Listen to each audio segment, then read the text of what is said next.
মৌরলা মাছের মাছ মেশালি খুবই দারুণ একটা রান্না, নতুন ধরনের। মৌরলা মাছটাকে আমরা নুন হলুদ মাখিয়ে প্রথমে ভালো করে ভেজে নিয়েছি। তার সাথে আমরা নিয়েছি পেঁয়াজ কলি কুচো আর ক্যাপসিকাম কুচো। আলুটাকে আমরা এইভাবে কেটে নুন হলুদ মাখিয়ে একটু ভেজে নিয়েছি। সঙ্গে শুকনো লঙ্কা দুটো, কাঁচা লঙ্কা দুটো, পাঁচফোড়ন, টমেটো পেস্ট, আর নিয়েছি সর্ষে আর পোস্ত বাটা।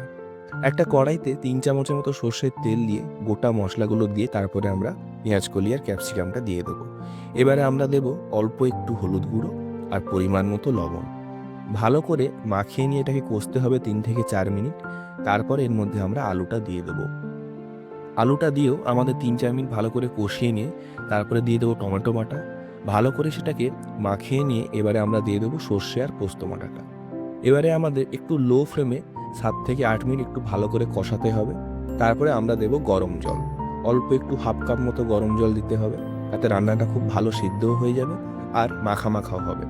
এবারে আমরা মাছগুলো দিয়ে দেবো। ভালো করে মাখিয়ে নিয়ে চাপা দিয়ে আমরা রান্না করব প্রায় 7 থেকে 8 মিনিট একদম লো ফ্লেমে। নামানোর আগে উপর থেকে একটুখানি ধনেপাতা ছড়িয়ে দিন, তারপরে নামিয়ে নিন। দারুণ একটা রান্না, খুব সুন্দর গন্ধ বেরোয়। গরম গরম ভাতের সঙ্গে খান, খুবই সুন্দর লাগবে। বাঙালিদের এই মাছও খুব প্রিয়। ভালো থাকবেন।